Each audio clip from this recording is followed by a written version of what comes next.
Dala badala bagan thora basya. Waaqayyo lafa raasaa si dhufa galgala. Inni taratoof gatte. Inni ti irkoo kee godhatte, inni ti michuu kee godhatte, inni ti gargaaraa kee godhatte. Si tajaajiluudhaaf. Dhimma keetti darbeera galgala kana. Ameen በኢየሱስ Agasoda laria. Bebe gan. Ya kajela. Waaqayyo dhimma kootti darbeera jedha dubbadha. Waaqayyo dhimma kootti darbeera. Gara kee ilaala. Harree maatii Oromoota. Waan baay'ee harka kootti fudhatee gargaarsaaf sittaan wawwaadha. Abbaa koo natti gaddame lubbuun si tobbaadha. Eenyuunaan beekaa kam akka jannaa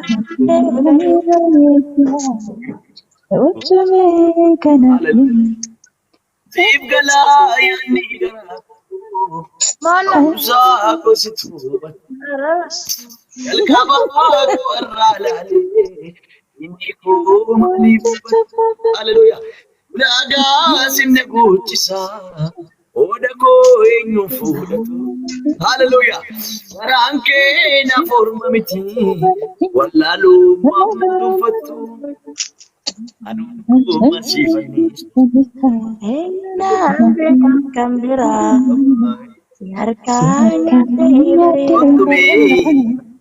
akka jaallatee kudi akka keessa Ayah baba. Kali kun galatti itti waaqayyo imimmaan sirraa qorsuudha. Imimmaan keessa. Amin. Seedaa maqaa lama sandaara baay'ee. Waaqayyo imimmaan kun irraa akka jedha dubbadha. Waaqayyo imimmaan kun irraa akka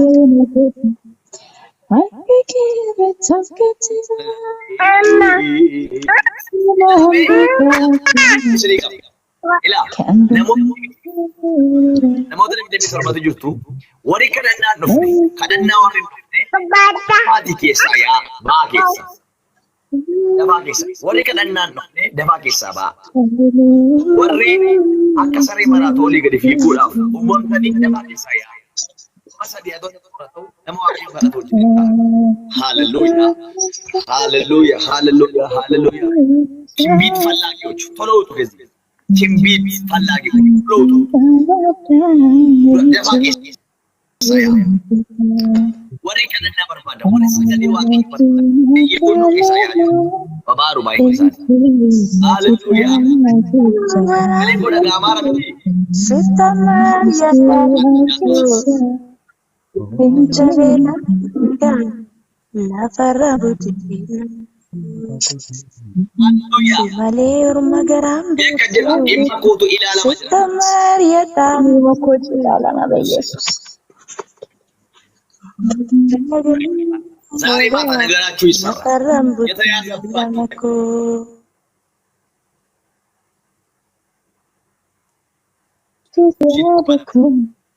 mana kita kayaknya kita coba mekan jo kaya kita mekan jo baru sakit itu coba mekan jo gal kana waaqayyo nan bana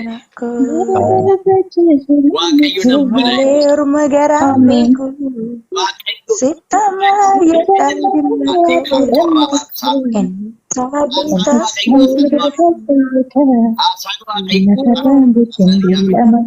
asal waaqayyo raawwate jechuudha dha sagal sifa raawwata wanti xumuramaan isaa ta'u galgala kan harka kee agar ayesuusin Amin.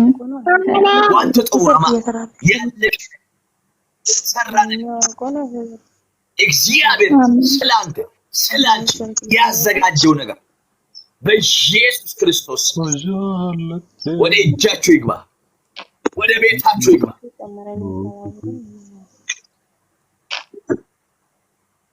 አቤት አቤት አቤት አቤት አቤት አቤት ያገልገለ ከነ Abeyyaa galgala kana. Abeyyaa galgala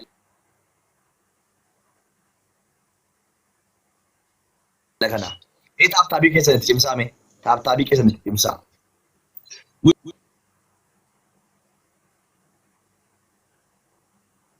Mucaan tokko sila keessaa dhuftee arrabsitee na fixxee nama maraxxanii ol gashitu nama akkas gootu sinii maaloodha jettee likkii godhatti fidee akka waan naa kaffaltee dhufee sirra tajaajilu. Egaa waaqayyo si eebbisu dhimma biraa galee maaliin jedha lachittuu arrabsoonii kan hojjettoota seexanaati. Hojjettoota seexanaatti hin fudhaan. Warri nama arrabsan hojjettoota seexanaati. Gadi ta'ee fi egaa waaqayyo si eebbisu galgala kana seeni rakkoon qabuun kadhannan jedheeni ani maraxees nama galchaan jiru. Maalli utuu waan haa godhan. Just akkuma natti dhufeettan galchaa yeroo fuudhaa waaqayyo waan waaminaa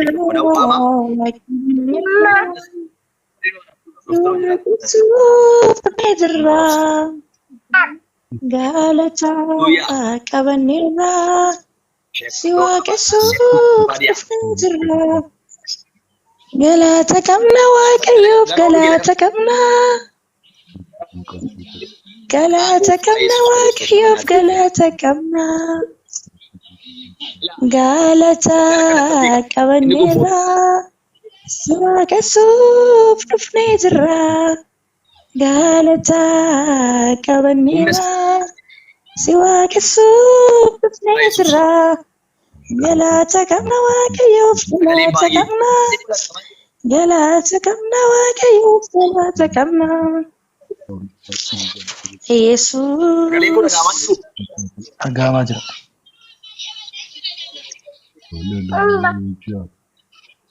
Taap godhaan biree warri jala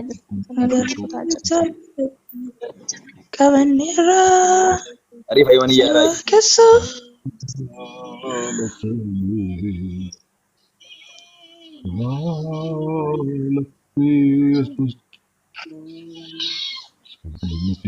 Dhimma caafa qulqulluu keessanirraa waaqayyo nagee dhimma caafa qulqulluu keessanirraa hojii ergamoota boqonnaa 3 baafadhaame. Hojii ergamoota boqonnaa 3 neetworkii yeroo hojjechaa jira. Sagaleen koo dhagaa horii jirtan lakkoofsa tokko barreessaa. Dimtseen እየሰማችሁ ያላችሁ እስቲ አንድ ቁጥር ጣፍ Sagaleen koo inni dhagaama hoteela lakkoofsa tokko barreessaa jedhe. Dhagaama.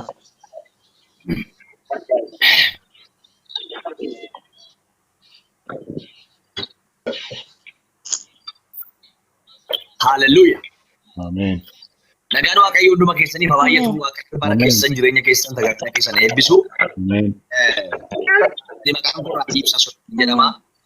Jiraadhu godina Lubbaa Boraa magaalaa keessan jiraadha. Tajaajilaadhas tajaajila waldaa tajaajila wangeelaa jedhamu deessee waaqayyo hojii guddaa biyya sanatti waldaa sanarraan tajaajilachuudha. Deessee ifaa mul'ataa waldichaati.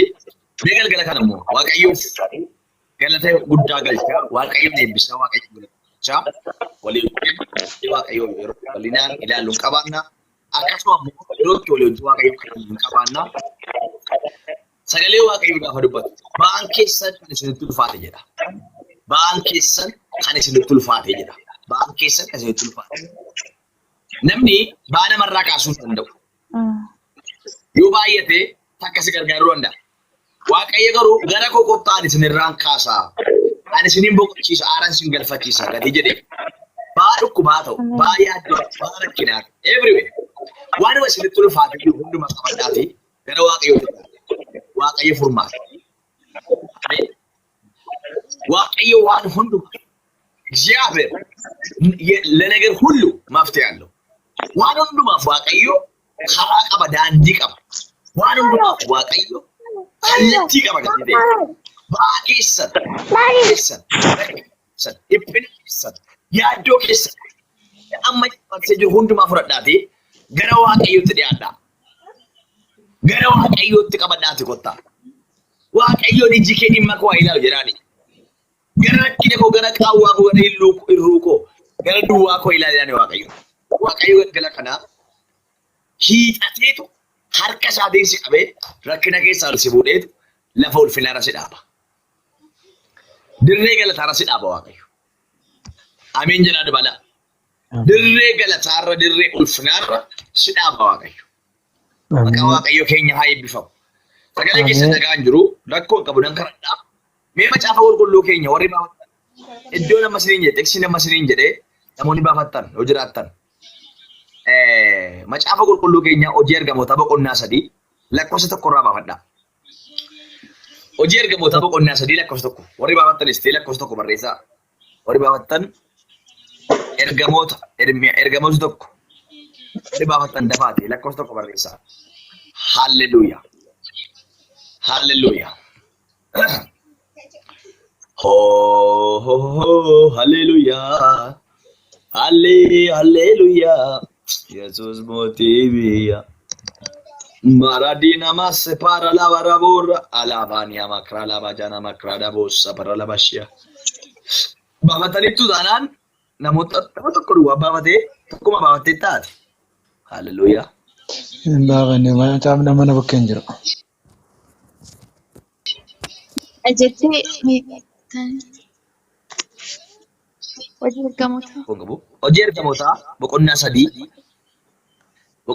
hojii ergamootaa hawaariyaa Quxir 3 nagalchi nama waaqaa maaf keessaa baate geechi keessa maaf baate.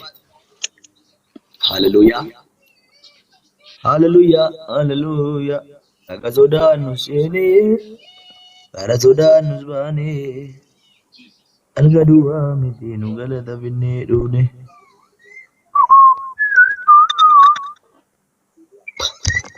Akkana jedha sagalee Waaqayyoo jirra. Gaaf tokko Phexrosii fi Yohaannis yeroo kadhataa waaree booddee inni saatii gara mana qulqullummaatti ol deemu turan. Kunoos namni dhaloota isaatii jalqabee naafati tokko achi ture. Kunoos namni dhaloota isaatii jalqabee naafati tokko achi ture. Innis guyyaatti baatamee dhufee balbala miidhagaas jedhamu sana dura taa'ee warra mana qulqullummaa dhaqan irraa horiin kadhataa ture. Namichi Phexrosii fi Yohaannis mana qulqullummaatti tolituuf akka dhufan argee horii isaan kadhate. Yohaannis ijaan isa qaban. Phexros immoo nu ilaali jedheen. Yemmus inni waa isaan bira kan argatu se'ee ija keessa isaan laale. Phexros garuu ani meetiif warqee hin qabu. Waan hin qabu garuu siif nan kenna. Maqaa Yesuus Kiristoos nama Naazreetiin ka'ii adeemiitiin jedheedha. Maqaa Yesuus Kiristoos nama Naazreetiidhaan. Dhageeffadhaa. Maqaan kuni maqaa awwaala diigee ka'eedha. Maqaan kuni maqaa wanta hin jiraachisudha. Maqaan kuni maqaa du'aa kaasudha. Maqaan maqaa balbala namarraa banudha. Maqaan kuni maqaa seenaa keenya geeddareedha. Maqaa qaallu nurraa caccabsee fixedha. Maqaan kuni maqaa suusii biyya lafaa nurraa kaasedha. Maqaan kuni maqaa nooraa ce'umsaa ta'ee gara Waaqayyootti nu dabarsedha. Maqaan kuni maqaa ittiin fooliin keenya urgaa'edha. Maqaan kuni maqaa ittiin naafummaan keenya fayyada. Maaloo ameen jettan waan haftu isinii. Maqaan kuni maqaa ittiin dukkanni keenya ifedha. Maqaan kuni maqaa ittiin dorgomnee mo'annedha. Maqaan kuni maqaa ittiin carra qabeessa taanedha. Maqaan kuni maqaa ittiin dukkanni keenya ifatti geeddarame. Yesus. Fayal tokko Yesus gooftaadha jedhamee maaloo raadaa baasaa dhalaa baagaadhaa baajaa maafiya. Heelee beekaa afatii lafa sandala bagaatii adeema. Waan sinni sagalee Waaqayyoo kana gaafa dubbiftan Luqaas gaafa dubbifu fayyifamuu namicha naafa tokko jedha. Fayyifamuu yookaan fayyuu yookiin bilisa ba'uu yookiin gargaaramuu yookiin dinqii Waaqayyo nama tokko irratti hojjetee jedha mata dureen isaa. Egaa gaafa waa'ee namicha kanaa barreessu Luqaasi seenaa namichaa fi Phexros fa'aa gidduutti hojjetame tokko dubbata. Seenaa namichaa fi Phexros fa'aa gidduutti hojjetame tokko dubbata. Egaa namichi kun akkuma macaafa qulqulluu keenya irraa ilaallu naafaa jedha. Naafa ture jedha. Yeroo hundumaa namatu baatee adeemaa jedha. Yeroo hundumaa takkaa of danda'ee adeemee hin beeku jedha. Namatu tursaa jedha. In fiigaa osoo hin taane. Akka hiriyoota isaa dorgomaadha osoo hin taane baatamee adeema. Namatu baata. Namarraa nyaata. Namarraa dhuga. Harka namaarraa fudhatee nyaata. Namichi kuni rakkoo tokkoof jabina tokko qaba.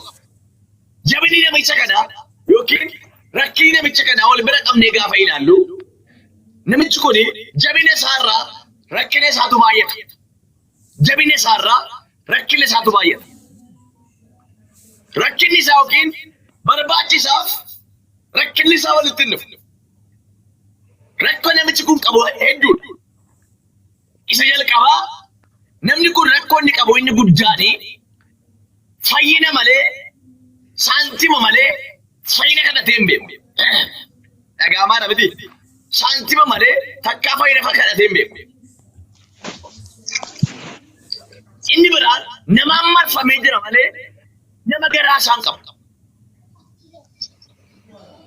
Bakka fayyinaa taa'ee oobdii mana waaqayyoo keessa taa'ee mana qulqullummaa keessa taa'ee iddootti dinqii waaqayyoo hojjetamu, iddootti meeraakilii waaqayyoo hojjetamu, iddootti harki waaqayyoo mul'atu, iddootti jaamonni banaman, iddootti naafonni hiikaman, iddootti wangeelli kun humnaan lallabamu. Mana keessa nama isa galchee kaa'u hin qabu. Namni kun qabu namoota baatanii bakka birriin argamu isa geessan malee namoota baatanii bakka fayyinni argamu isa geessan hin qabu namichi kun. Ilaamee galgala kana waan sii gadha. Nama karaa sitti cufu osoo hin taane, nama gara du'aatti si geessu osoo hin taane, nama si baatee lafa birriin jiru si geessu osoo hin taane, nama si baatee bakka Yesuus jiru si geessu si bakka inni waaqayyo. Ameen jedha dubbadhaa. Nama ulfinichaa hojii walitti si baasu, nama jireenyichaa hojii walitti si baasu, nama gooftaa hojii walitti si baasu, nama fayyina kee hojii walitti si baasu, nama eebba kee hojii walitti si baasu si haa kaasu siif haa kaasu waaqayyo.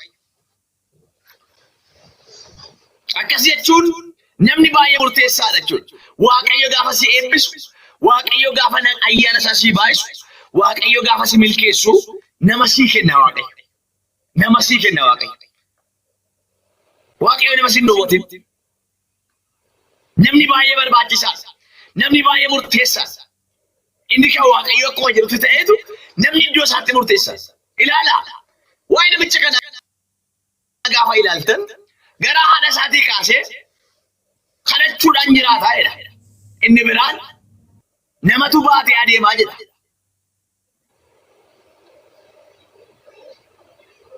Of danda'ee adeemee hin beeku.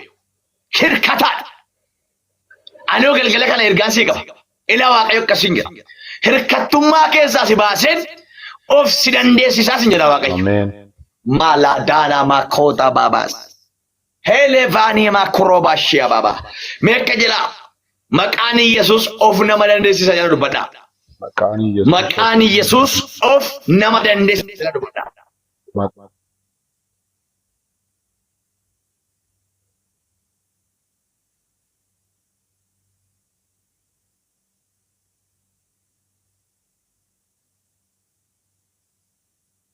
Maqaa Yesuus Kiristoos sagalee isiniif raawwatu galgala kana.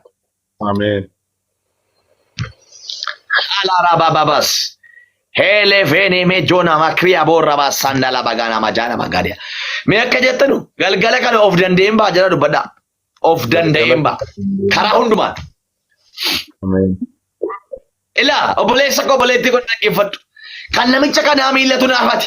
Kan kee harki naafatee jiraachuu danda'a. Biizinasiin kee naafatee jiraachuu danda'a. Abjuun kee naafatee jiraachuu danda'a. Mul'anni kee naafatee jiraachuu danda'a. Eebbi kee naafatee jiraachuu danda'a. Waaqayyo galgala kanaa ofan si dandeessisaa jedha Waaqayyo. Waaw sagalee dhufe dhugaa Waaqa jiraata. Ilaaha jedha Waaqayyo. Bara namaan baatamanii adeemu sirraan dhaaba. Bara firaan baatamanii adeemu sirraan dhaaba. Bara haalaan baatamanii adeemu sirraan dhaaba. Of si dandeessisee nama baay'eedhaaf eebbasi godhachaa dha Waaqayyo. Yes. Yes. In the name of Jesus Christ. Ergaadha kun, sagaleedha kun, hin beeku. Warran olii gadi fiddan isiniif wayyoo. Warra galgala kana garuu teessanii narraa dubbii Waaqayyoo kan dhaggeeffataa jirtan. Warra akka sarara maraatoo olii gadi fiigaan jir. Warra tole jettanii teessanii dubbii kana dhagaa jirtaniif. Yemisraach Waaqayyo akka jedhe bara asitti galaartu kana keessatti of si dandeessiseen si adeemsisaadha Waaqayyo. Fooniin of dandeessaa. Afuuraan of dandeessaa, eeguudhaan of dandeessaa, barumsaan of dandeessaa, tajaajilaan of dandeessaa, hojiidhaan of dandeessaa. Amma galgala kanaatti garuu ati waan cufamaa keessa taa'uu dandeessa. Amma galgala kanatti garuu ati ba'aa baattee jiraachuu dandeessa. Amma galgala kanatti garuu ati lola guddaa keessa jiraachuu dandeessa. Amma galgala kanatti garuu ati mana mataa keetii dhabuu dandeessa. Ati amma galgala kanatti garuu ati gaa'ila mataa keetii dhabuu dandeessa. Guyyaa har'aati kaasee misiraachi. Sagaleen tokko sii dhufeera. Humna maqaa Yesuus Kiristoosiidhaan of danda'uun isinii ta'eera. Ameen. Maaloo rafinaati hafuuraan guutamaati of danda'een jiraadha jedha dubbadhaa. Danda'een jiraadha.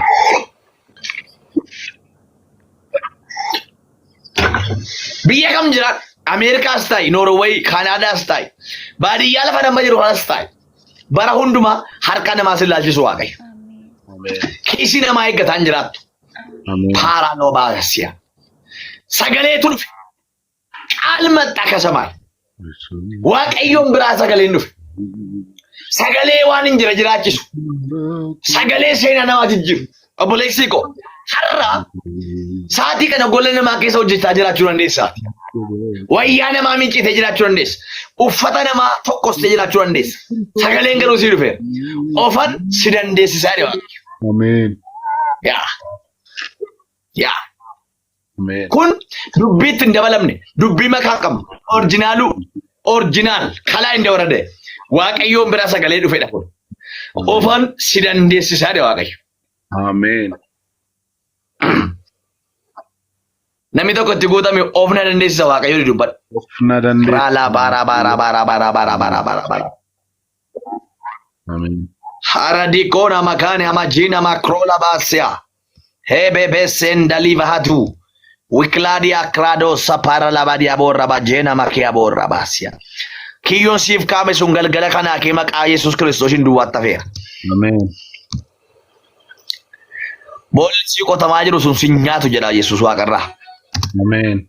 Paradino sekatia. Boolli si qotame sun si nyaatu jedha Yesuus Waaqarraa. Ameen. Ofan si dandeessisaa jedha Waaqayyo. Ameen. Mee Waaqayyo na dandeessisa jedha dubbadhaa. Waaqayyoof na dandeessisa. Hallelujaa. Ameen. Geechi kan jettu kun eessa jirtaa? Asuma gara Finfinnee. Naannaa kam? La radia sekatorra biikanoo la radia. Naannoo Buraayyuun jira.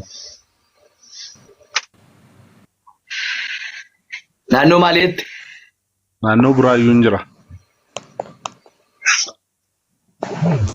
Okay, Buraayyuurtaa. Neetworkiin kee yeroo baay'ee dadhabaadha. Neetworkiin kee baay'ee dadhabaadha. Nafshinii dubbadhaa. Sagalee Waaqayyoo.